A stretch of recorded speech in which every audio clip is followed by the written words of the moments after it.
Today we are pairing some Italian classic method sparkling wines from Codice Citra with some chicken stir fry. Well, this smells good. It really does smell good. And we've got two wonderful wines here. So Methanol Classico, Millisamato 2017. Yes. And I've got the Rosé on Oliver. I've got the Brut. They're both 2017. They're Fenaroli Pecorino labels. Yeah, Brut 36. And I'm looking forward to popping these open and giving them a taste. So, wonderful Italy, wonderful wines as always. Let's try the Brut first. Okay. What do we know about this Brut? This Brut won a gold medal in the Pastries Delight category. Pastries Delight category. It was a new category that we entered into the awards last year, which helps to signify those kind of yeasty wines with a touch of bread, croissant and whatnot. I love those styles of wine, to be honest with you. So we have a dedicated category for Pastries Delight, and we're going to give this a go. Oh, thank you. So, Codice Citra was founded in 1973. They have 6,000 hectares of vineyards. 6,000 hectares. According to their website, it says that they make 20,000 bottles per hour. That's how 20,000. I thought you were saying 20,000 a year. I thought, wow, that's not a lot. 20,000 an hour. I have been to many wineries, and sometimes during the time that they're making the wine, they're bottling the juice into the bottles. That process could be very slow. With a small little machine, it's done by hand like that, and done by hand like that. I've been to other places, a massive factory. Everything's practically automated, and it is literally the bottles going past just like that. And they do have like an agenda of, say, a set amount of thousands per day that they need to do. And the boxes are going out, the forklifts are going. It's incredible to see. The world obviously loves wine, especially Italian wine. And we better go first here with the Brut from Fenaroli. Let's get this one going on the nose.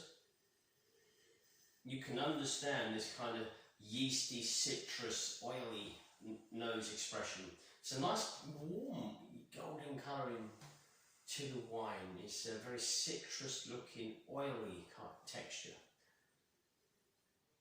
Initially, I got a pastry with sort of like a sweet glazed sugar or icing sugar on top. Yeah, but it's certainly pastry. It's ideal for that category. I can definitely see the Pastries Delight in this wine. Can you give the flavour a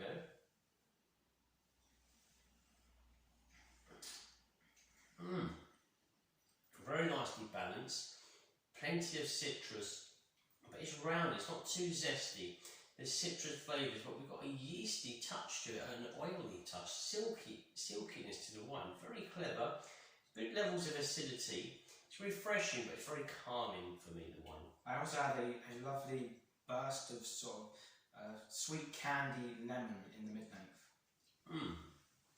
Certainly got that. It's not overly powerful. It's not too powerful with regards to the citrus side. It's just a very relaxing, calming flavour in the palate, which I've got now. And it's just a gradual fade as well, which is very classy.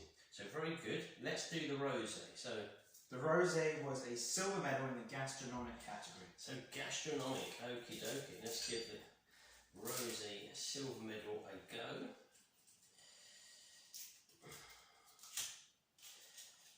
Give this a pop. I've dropped a bit on the floor. Here we go.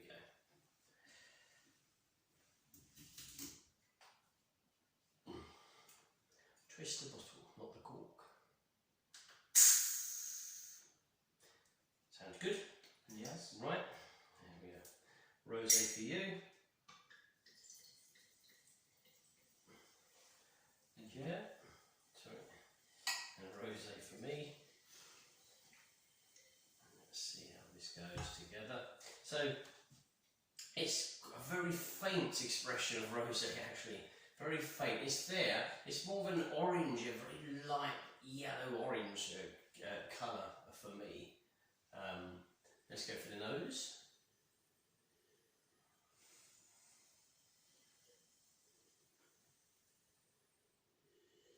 this was gastronomic, wasn't it? You Yes. said, yeah.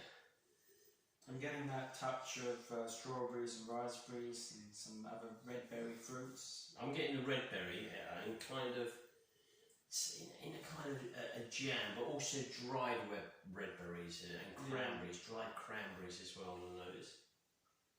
There's a touch, there's a little sprinkling once again, it's that kind of character, the terroir may be coming through. I've got a yeasty edge as well. So it's not far off the 36, both of these are 36 months, but it's not far off the Brut, the Rosé. I was thinking it was a little bit similar, but with those added red berries to it. Possibly, a little splash of rosé in the red, the influence from the red grapes.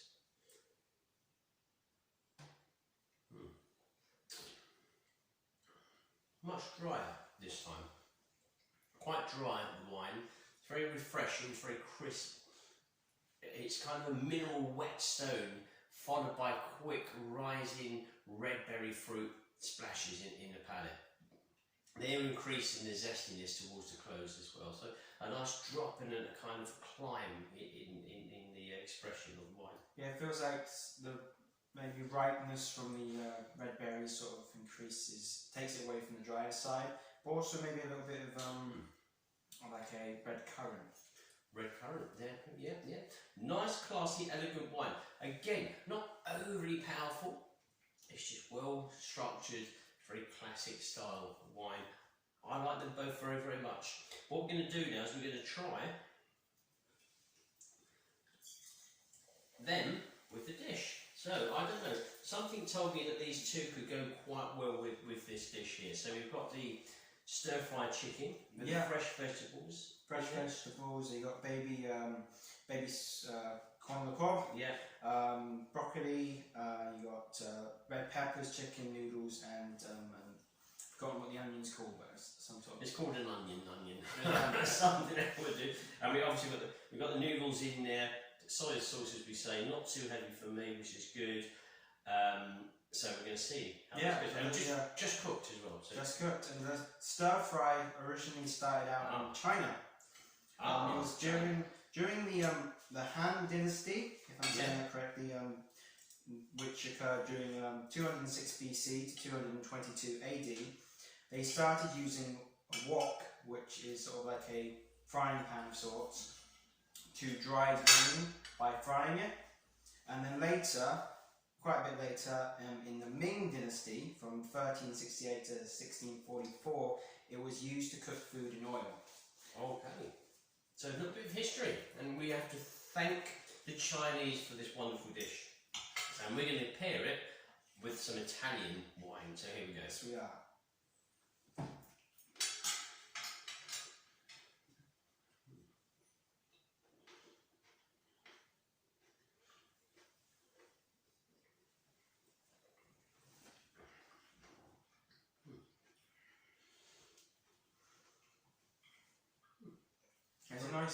There's a nice green fruit expression with green citrus as well, like sort of apple skin, apple flesh.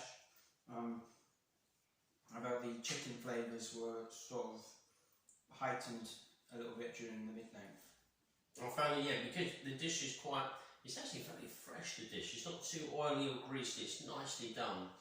The wine, because it's not overly explosive in the palate, they combine quite well. So what it does is initially we've got the wine coming in, and I've got, as you said, throwing us some citrus, kind of refreshing the palate a touch, but then comes in the savoury flavours from the dish, especially the chicken, and we also had a touch of red pepper. That is clean and clear in the palate. So it's a nice combination, a touch of the palate cleansing from the wine, but you're not missing out on the food. Yeah. So nice start there. Let me just finish this drop off. And we'll do it once again with the rosé. Let's just see what result we get with the rosé. Here we go, rosé. Nice dish, here we go.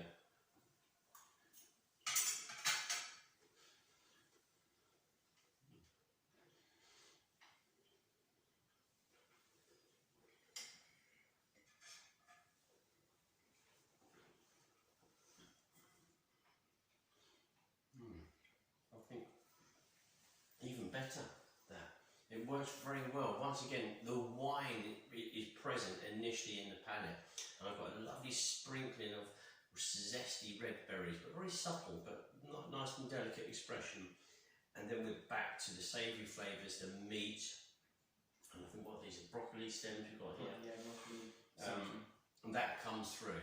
It's not the dish is not too greasy, it's not too bold, neither is the wine, and they work very well together, harmonise together, enhance each other, I believe. Yeah, I think both the sparkling wines work in a very similar way. The rosé came in first of all with sort of zesty and more of the stronger, maybe like red currants, red berries, adding that to the dish, and then sort of cleansing the palate a little bit and leaving the enhanced chicken flavours and the noodles and really complementing the dish. The savoury flavours, the savoury flavours come in later in the palate, so nice combination, I think. Yeah, I'd be very happy if I sat down and somebody said, "Look, would you like this dish and these wines?" and I tasted the outcome. I'd be quite satisfied with that. So, very good wines. Out of the two, which do you prefer? Well, I think if you want a greener addition to your dish, then you'd go for the Brut. If you want a sort of red berry addition, you'd go for the rosé. I'm going to go for the Brut. Not bad. Yes, I can understand that. Nicely explained there. Exactly that. You've got two different options here. I'll go for the rosé. Overall, I think I prefer the Brut as a wine standalone option. But I think when it comes to the pairing here, that just a touch of the kind of black grape within the wine shows us those lovely kind of dark berry, red berry fruits, which I think went well with the dish. But yeah, good. But as I said, I'd go for the Brut as the wine itself. Really nice wine. So Okay. good. Well, let me just pour a little bit in here and say thank you for watching, and until the very next time, Enjoy the fizz.